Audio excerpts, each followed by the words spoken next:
everyone, I'm Deshande. This is another Marvel Ultimate Alliance 3 video, this time looking at the expansion pass and the 3 DLC packs that we know will be included.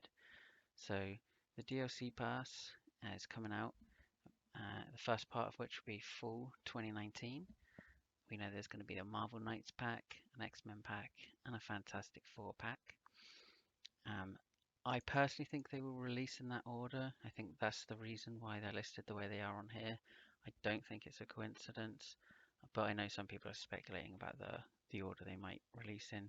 We really don't know for sure at this point, but I personally think the marketing guys and that behind this, they don't put them in this order for no reason. I'm sure that that's probably the most likely order that we're going to get them in. In terms of the characters that are going to be included, we really don't know just yet. But I'm going to speculate today on the characters that I think are most likely to be included. Not necessarily the ones that I want to be included the most, but the ones that I think are probably most likely based on popularity and things like that. So starting out, we have the Marvel Knights pack. So with this one, this is probably the hardest one out of all of these packs to sort of speculate on, purely because I think a lot of the standout characters from the Marvel Knights series are already on the base roster. So it's a bit harder with these ones to sort of guess.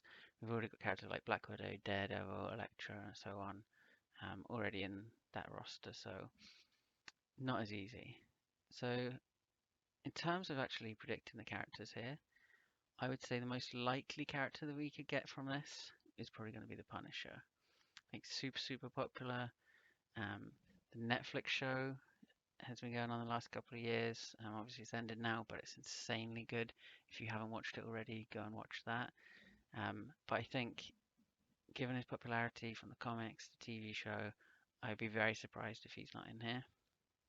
The next character I'm going to suggest is Moon Knight. The second pack that we're getting is the X-Men pack. And this one is tough for a different reason. Like, there's so many good X-Men characters and so many X-Men characters that I think have abilities and powers that would just make them good characters for a game like this, or make them different from other people on the roster. That I think, this one's hard to predict for that reason. Like this, there's a lot of good characters. In terms of my predictions, the sort of characters I speculate will be in there. First one I think has to be Cyclops. Like if he doesn't somehow make it into the main game, then I think he's a shoo-in. I think he's the leader of the X-Men. He's in a lot of cases anyway. He's already got an in-game model. He's got iconic costumes, a power they can easily sort of create moves from. I think the list for him just goes on, and so I'd be very surprised if he doesn't make it. My second guess is Beast. Now, Beast, I don't have such a good argument for Beast. Like, I think again he's got an in-game model, but I don't think that necessarily makes someone a shoo-in. But I think with Beast, I've just got a feeling in my balls that he's going to be included, and I just can't shake it. I'm pretty sure he's going to be in. Again, if he's not included in the main roster already somehow, he's not unlocked in some way, then I think we'll see him in this pack. The next one, I'm going to say Jean Grey / Phoenix. I think, again, to me, I think absolute shoe-in for this pack. She's just super popular, almost to an obsessive level with a lot of the X-Men fans. And again, tons of potential for her powers, costumes, things like that. So I cannot see her not being on the roster, to be honest. My last guess for the X-Men pack is going to be Gambit. Again, super popular, powers that lend themselves well to the game. He was in the second game. Like, he's super popular in Marvel Heroes as well. Like, I just cannot see him not making it in. I think, I think with a pack like the X-Men, like maybe they won't all have the same amount of characters. Like, I think there's definitely an argument for including a few more X-Men characters because there are just so many popular ones. So maybe if they don't all have the same amount, like if the Marvel Knights pack has 4, Fantastic Four has 4, maybe the X-Men pack will have a couple more. who knows?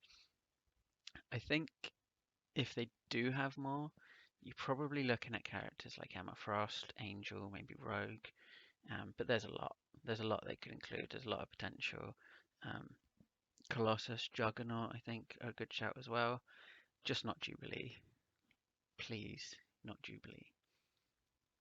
Now, Colossus and Juggernaut, I did think about them.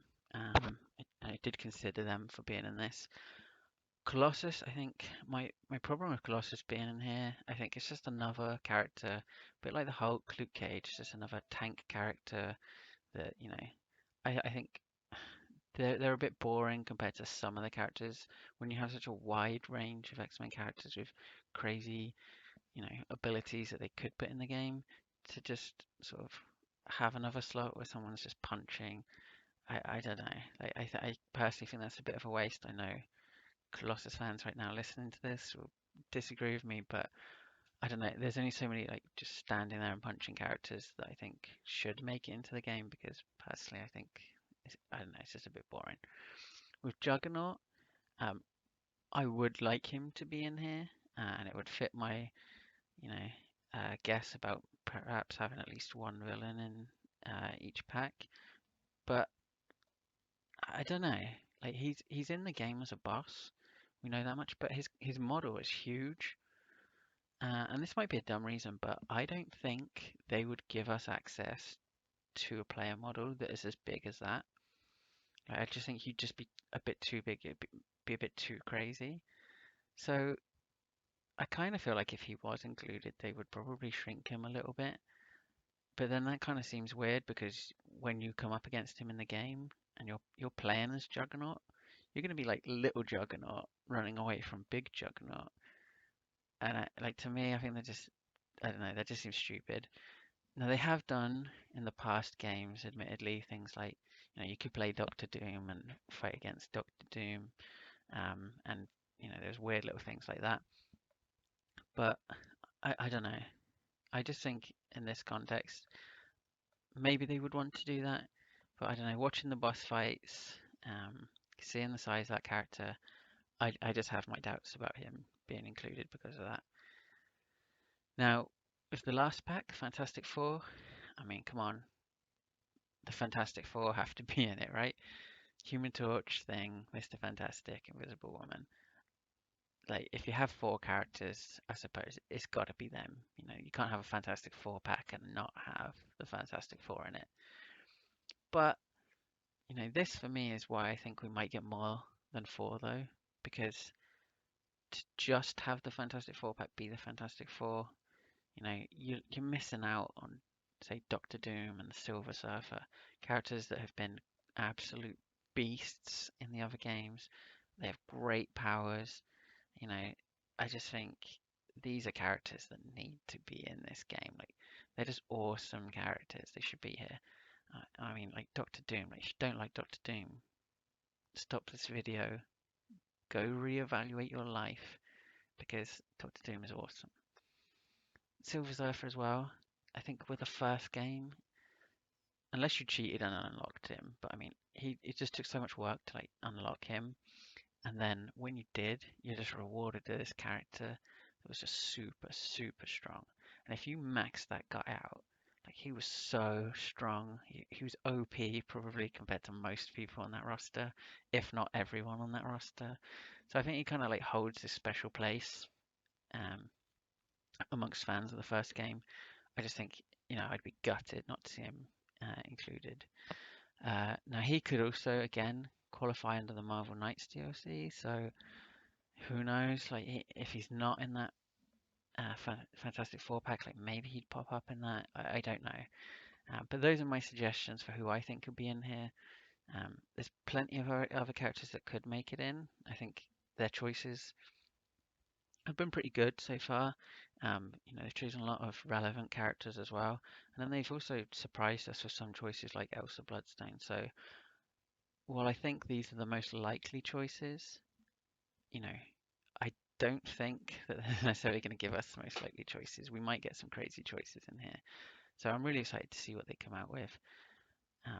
But that's it from me. Let me know who you think will be included in each pack. Do you think I'm crazy with some of these arguments? Do you have some suggestions for why you think someone will be included? If so, drop a comment down below.